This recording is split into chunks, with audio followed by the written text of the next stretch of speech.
take on. All right, so good afternoon, thank you for being here. My opinion on the racial divide, I honestly believe that with the racial divide here in America, that is all created to separate us all as individuals and fight against each other and fight against other races. So I think it's all, how do I say, made up in a sense, to understand that, you know, everybody's fighting against each other just to keep the bitter and the anger up. That's my whole look on the racial divide here in America. Hey everyone, I'm Lauren. I'm an advocacy manager for an organization called Generation Progress. We are a policy and advocacy organization in DC, and so what we strive to do is engage and empower and mobilize young people on the issues that you care about. So if you care about gun violence, if you care about racial injustice, if you care about LGBTQ issues, immigration reform, we work on it all, and through my role, I'm able to really kind of bridge that gap. And so when it comes to this issue, you know, similar to what my colleague said, you know, I definitely want to bridge, you know, some of the issues that people have and the racial tension, but we do that through organizing and mobilizing under one goal. So I definitely think that there are ways that we can do it. There's strategies behind it, messaging, campaigning, and organizing tools that we can use to really build a stronger movement, but also be allies to other movements as well. All right. Again, my name is Shabir Donaldson. I think in terms of the racial divide in America, we should educate people. I know some parts of America, especially in Atlanta, some people don't even know it is a racial divide. So I think that we should educate young people and people in general about it. And like Ms. A said, knowledge is power. There are a few major points I want to make about the racial divide in America. The first being that it's not just a black and white issue. Right. I myself am from Sri Lanka, an Asian country, and I believe that that is, there are many stereotypes surrounding not only African Americans, not only Caucasians, but also Asian Americans, Hispanics, people of all colors in the United States. I think the two major causes for the racial divide are, one, a lack of awareness about different cultures, different religions, different beliefs, all of those different systems that people follow in the United States. There's a lack of awareness among other groups. And that's what causes the racial divide, but also a lack of respect for other cultures, specifically within, I live in Richmond, Virginia, which of course has a very deep history with the racial divide in the United States. And I think that it's important that in our school systems, we're educating students from a young age about those different beliefs, those different systems, and teaching them to respect all people of all different systems. Thank you. All right, Brian. Just piggybacking off what she said, I do believe that there's a level of ignorance involved in sort of the racial divide. Even at my current institution, I attend Columbia University, and I find that a lot of other racial groups, not whites in general, but other minority groups tend to feel like the black experience doesn't apply to them. And so I addressed them, I'm like, all right, well, take you know, the integration of schools. Prior to a lot of the civil rights movement, they were only admitting white students, and that access, which all students were accepted, was the result of the Black civil rights movement, which enabled all races to attend certain institutions. And so those small things that I've dropped, explained to them. I feel like a lot of them forget that a lot of the issues at hand that impact African Americans in this country at one point did apply to them as well, and they don't understand that that's the reality that we face it, and they feel like they're not exactly going to be victimized by such racism and institutional structures that are in place. And so that, to me, is what I push for the most, is trying to bring on different groups and allowing them to understand that this applies to them as well.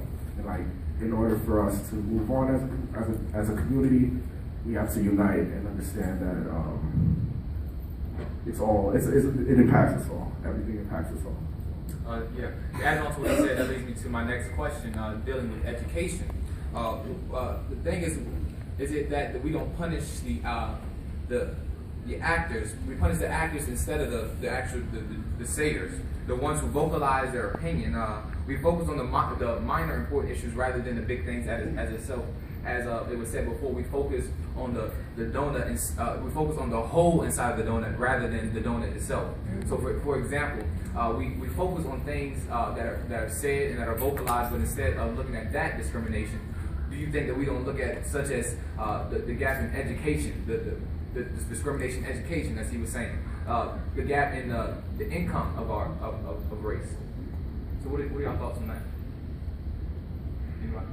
Well, there definitely should be a strategy behind everything, whether it's you're a part of NAM movement, whether you're part of Generation Progress, or any kind of organization or company that you belong to. You should have a strategy. You should have long-term goals, you have short-term goals, intermediate goals. And so if your goal, your ultimate goal is to make a change, in order to do that, you have to have different steps, right? So, you know, if you're into Twitter town halls or you want to do things around social media, like, it's fine to do that. That definitely is a part of educating and raising awareness on different issues. But there also have to be other policies that are put into place, other action steps that are put into place.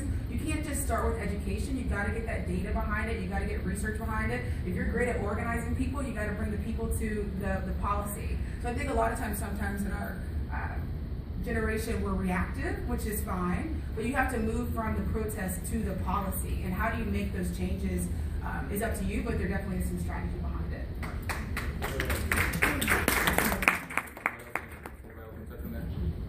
Yes, I'd love to add in. I think specifically, if I can draw from a personal example, I go to a top 10 public high school in the nation, but we lack a lot of diversity at our high school. Not only racial diversity, but economic diversity. Less than 1% of our student population follows the free or reduced lunches. We have a vast majority of Caucasian students, but very few minority students that come from a minority. So I think that part of that education and fixing or reforming our education system as far as it goes with the racial divide, we have to bring in diverse perspectives, students of all different backgrounds, belief systems, and that's the first way we need to address this divide. So in this generation, we surround ourselves around a lot of the negative, such as entertainment. And as you may see, a lot of people may say, well, how we are what we surround ourselves around. And you know, this generation, with back at our ancestors, they were beaten and they were victimized by the N-word. And in today's society, we use it as one of our standard vocabulary. So, and I believe that we are what we surround ourselves around. So, do you think that we kind of slandered the marches and the fights that our ancestors fought against that? The discrimination, using that in the word? I think we have, and I think that, again, it comes to education. If they knew what they said, if we knew what they sacrificed themselves for, we would have better respect for that word. And I also think that you give power to what you say, what comes out of your mouth. So if you let them continue to call you that, you're giving people power over you. And I think that you should allow yourself to. So I think that you give power to your words, and I think that you should have more respect for that. So I do think we have slandered and disrespected our ancestors and elders. Well, it's unfortunate that, for example, the N-word has become so ingrained within our culture that we need to sort of break away from that. How do you do that? Well, you can break away from certain music. I mean, realistically speaking, like it's a difficult process, but at the same time, you, as you said, there's power in words, so you have to take initiative and say, all right, I am going to understand and realize that people have died, people were, you know, being, and those things in itself serve as the reasons why we should allow ourselves to break free from what has become so ingrained in our culture. It's just a matter of awareness and taking the issue upon yourself and having the strength to break away from it.